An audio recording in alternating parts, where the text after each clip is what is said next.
Assalamualaikum warahmatullahi wabarakatuh. Saya Anggi Putri Anjeli.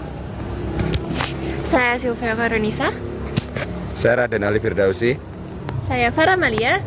Saya Kristi Marito Borus Litonga. Selamat datang di video kami. Kami dari kelompok 7 mata kuliah Pancasila, dan di video ini kami akan mengerjakan sebuah wawancara dan video tugas untuk memenuhi ujian akhir semester mata kuliah Pancasila. Mengapa ekosistem pasar penting untuk menumbuhkan nilai Pancasila? Pasar bukan hanya tempat untuk jual beli, tetapi ruang sosial tempat warga berinteraksi setiap hari. Di pasar, kita dapat melihat keragaman budaya, profesi, dan latar belakang. Namun, semuanya terhubung dalam aktivitas ekonomi yang saling membutuhkan. Itulah sebabnya pasar menjadi ekosistem penting untuk menumbuhkan nilai-nilai Pancasila. Di pasar, nilai gotong royong, keadilan, kemanusiaan, musyawarah, dan toleransi muncul secara nyata. Jika nilai-nilai ini tumbuh, maka pasar tidak hanya menjadi ruang ekonomi, tetapi juga bagian dari peradaban yang Pancasila, sebuah peradaban yang ramah, adil, dan memanusiakan. Pada hari ini, kami pergi menuju Pasar Desa Catur Tunggal dan kita akan melakukan observasi dan bertanya langsung kepada pedagang-pedagang yang ada di sini. Ada beberapa pertanyaan-pertanyaan menarik yang akan kami tanyakan kepada para pedagang. Jadi, mari kita saksikan.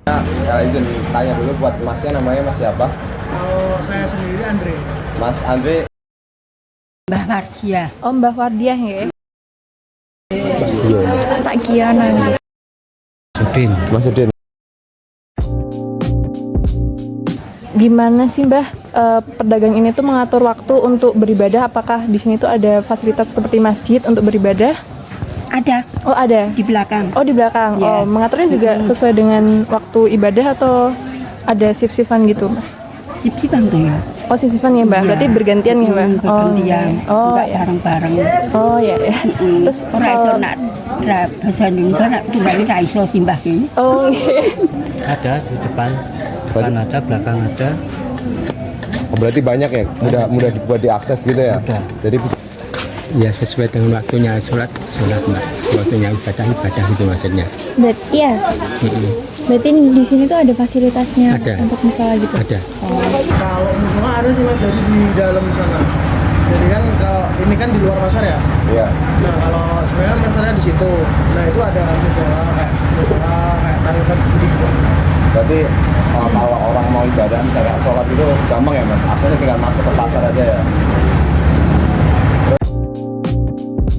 Kalau masnya sendiri, kalau ngelihat di pasar ini tuh misal ada gerai atau lapak sebelah masnya, terutama yang sakit gitu, biasanya saling tolong menolong atau saling ngabarin gitu nggak mas? Saling ngabarin, Atau saling tolong diem aja? menolong.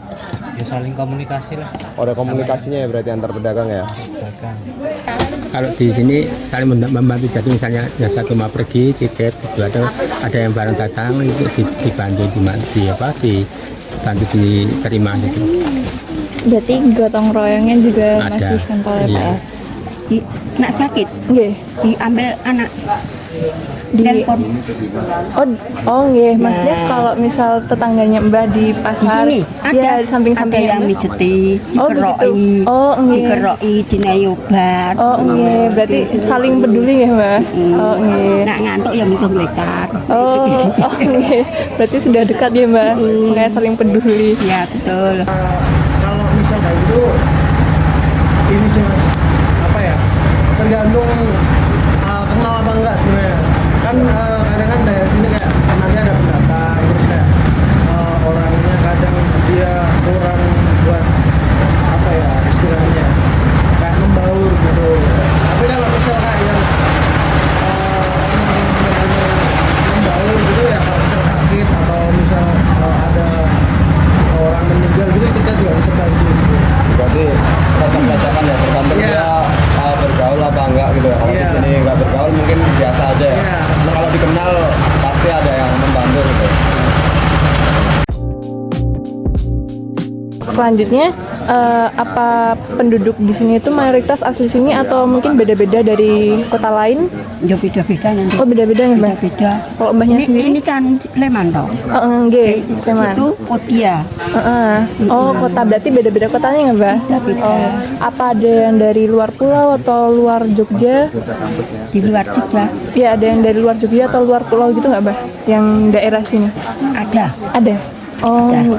berarti Ada. bermacam-macam ya Mbak? Bermacam-macam di Nggak sini, hanya ya. dari Jogja aja? Nggak ada di Jogja. Oh. Nggak pulus. Oh, iya. Majemuk Mbak, ada yang Jogja, ada yang Klaten, ada yang Bantul, ada yang Sleman gitu. Tapi kekerabatannya tetap sama. Kalau kebanyakan asli sih Mas. Cuman mungkin beda-beda kayak kabupaten ya. Oh iya, beda Kalau kabupaten. misal nih contohnya saya ini kan Bantul. Terus ada yang dari Sleman juga. Kalau saya kan kecamatannya Pleret. Kalau ibunya itu Piungan gitu. Ya, berarti kalau kayak beda suku, beda ras itu jarang ya Mas? Jarang Jarang, ketemu ya? ya. Tapi kalau buat pedang-pedang yang berbeda tempat tinggal gitu biasanya akur nggak Mas? Atau kadang ada kayak etnis atau suku tertentu yang biasanya orang pada nggak suka gitu karena mungkin nggak cocok sama budaya Masnya, budaya orang Jogja gitu. Nggak ada sih Mas. Berarti emang berbaur semua ya? Ya. Banyak kan orang sini asli, Iya. mayoritas. Mayoritas kebanyakan orang sini asli ya. Terus kalau Masnya nih sebagai pendatang bisa ini nggak berbaur dengan orang-orang di sini? Maksudnya Bisa. nggak bermasalah gitu karena Enggak. beda kota gitu. Beda daerah toh. Iya. Juga sama. Jadi aman ya Mas ya? Aman. kalau misal ada masalah di pasar gitu, semisal penentuan iuran gitu Pak, itu di sini ada apa nggak? Ada, tapi yang maksudnya iuran apa? Iuran mungkin kebersihan gitu ya Pak ya? Oh, kebersihan itu saya kurang tahu kalau kebersihan. Tapi kalau iuran ada tarikan dari orang sakit itu ada, misalnya orang meninggal itu ada, nanti masuk. Itu tarikannya berarti seikhlasnya Iya, aja. seikhlasnya, tapi ada. Gitu. Ada. Iuran gitu. Bulan. Setiap bulan ada iurannya. Bulan sekali ada. Terus kalau sebulan sekali itu dari pengelola pasar biasanya langsung menentukan harga segitu atau ada diskusi dulu sama pedagang-pedagang di sini? Udah langsung menentukan Oh berarti nggak ada diskusi ya? Langsung ditentukan tarifnya segini ya buat pasar-pasar? satu bulan berapa ya, sampai 10.000. Oh nggak sampai 10.000 ya? Terus Belum ada. Kalau di sini belum ada sih Mas. Kalau buat iuran kayak uang kas gitu ya, ya. belum ada.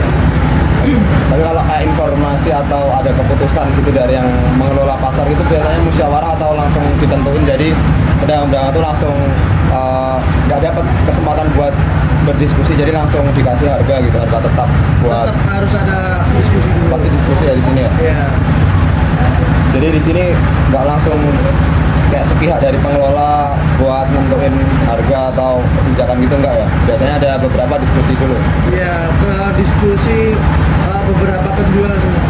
Kalau misal konsumen kan memang mau nggak mau tetap harus ikut. Kalau misal mau harga naik ya harus ikutan juga.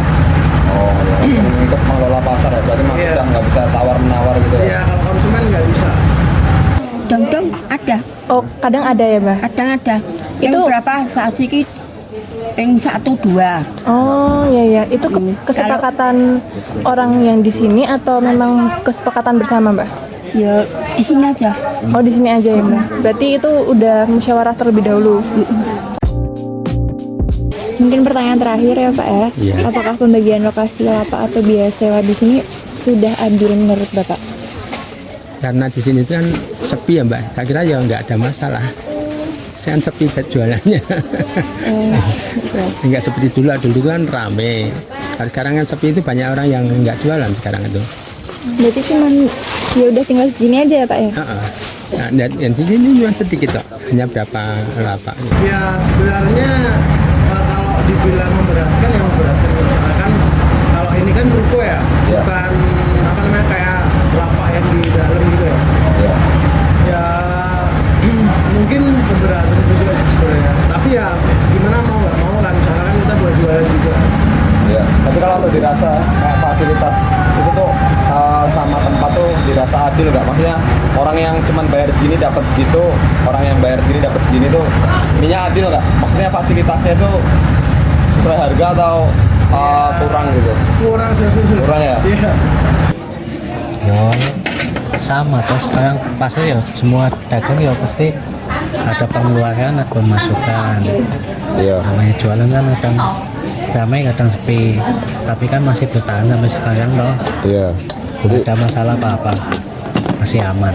Jadi menurut bapaknya tuh udah cukup adil ya dengan biaya sewa yang ada ya? Maksudnya nggak yang membebani banget gitu ya? Ini nggak terlalu tinggi lah.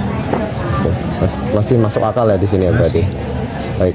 Nggih, itu sesuai dengan fasilitas yang Mbah dapat seperti meja atau apa gitu? Ini Ya, hanya tinggal sesuai. Iya. Berarti ini udah termasuk dengan dari negara. uang. Oh ya, dari negara yang Mbah. Ya. Oh nggih. Dari hasil pengamatan dan wawancara hari ini, kita bisa melihat bahwa nilai-nilai Pancasila itu ternyata hidup di tengah kesibukan pasar. Para pedagang tetap berusaha menjaga waktunya untuk beribadah karena adanya fasilitas yang mendukung. Mereka juga saling menolong saat adanya yang mengalami kesulitan. Ini semua menunjukkan bahwa kuatnya rasa kemanusiaan. Meski berasal dari latar belakang berbeda, penduduk asli maupun pendatang, para pedagang dapat membaur dan bekerja berdampingan tanpa mempersoalkan suku asal. Ketika ada persoalan bersama, banyak di antara mereka yang memilih bermusyawarah sebagai cara untuk mencari jalan keluar.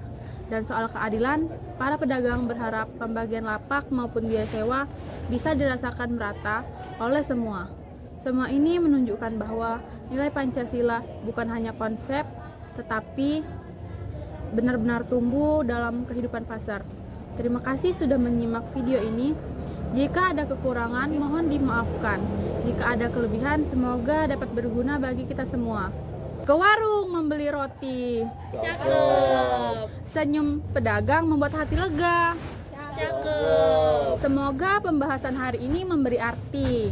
Cakep. Sampai jumpa lagi di video berikutnya. Bye.